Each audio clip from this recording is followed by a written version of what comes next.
the embrace of an old friend, a weathered companionship that stands the test of time. Stanley clutched the bucket tightly to his chest and entered the door on his left.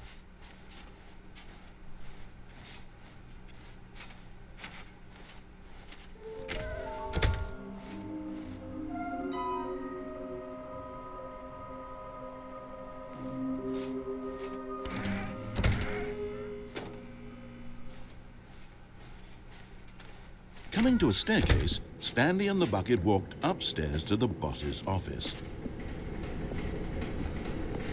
Okay, I'm going back to the name of these little Stanley figurines, and now I'm torn between Stanlerines and Figlies. What do you think, Stanley? What name better encapsulates the intrinsic sense of happiness that you get from seeing a small number in the corner of your screen go up by 1? Let me sit on it. I'm sure it will come to me.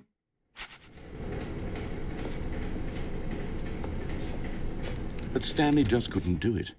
He considered the possibility of facing his boss, admitting he had left his post during work hours. He might be fired for that. And in such a competitive economy, why had he taken that risk? All because he believed everyone had vanished? His boss would think he was crazy. And then something occurred to Stanley. Maybe, he thought to himself, maybe I am crazy. He looked down at the bucket in his arms. Am I crazy? He asked the bucket. The bucket returned his gaze, but said nothing at all. That's strange, Stanley thought. Usually the bucket is a source of guidance and wisdom for me in difficult times such as these. He held the bucket close, yet felt none of its familiar reassurance and comfort. And that's when Stanley realized, this isn't my bucket.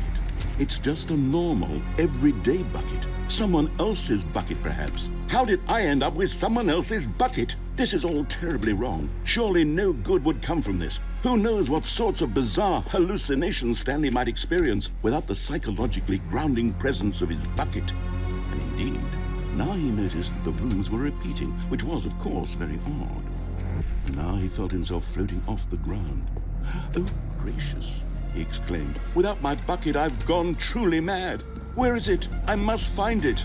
Far off in the distance now, he heard it, calling to him. Stanley! Stanley, it's me, the bucket. Could it truly be?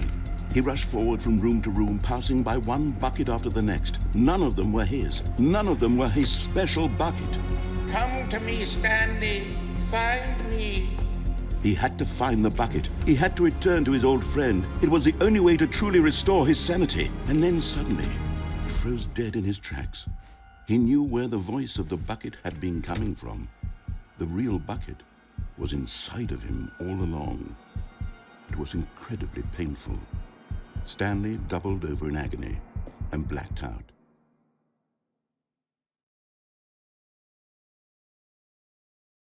This is the story of a woman named Mariella.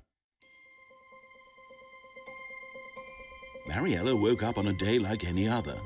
She arose, got dressed, picked up her bucket of comfort and security, and walked to her place of work. But on this particular day, her walk was interrupted by the body of a man who had stumbled through town, talking and screaming to himself, and then collapsed dead on the sidewalk. Right away, she knew what the problem was. This man had no bucket. Of course he'd gone mad, ranting and raving about a narrator describing all of his actions and how everything is predetermined and free will is an illusion and it's all just a video game. It could all have been prevented if only he'd taken his bucket with him. Perhaps he didn't even realize he'd forgotten his bucket at home in the first place. How cruel the world can be, Mariella thought, and she hugged her own bucket even tighter. But of course, she had no time for this. There were a myriad of confusing problems she would soon have to confront at work, for which her bucket would provide absolute guidance and total clarity on everything. Heck yes, she thought to herself, my life kicks ass. And she backflipped all the way to work.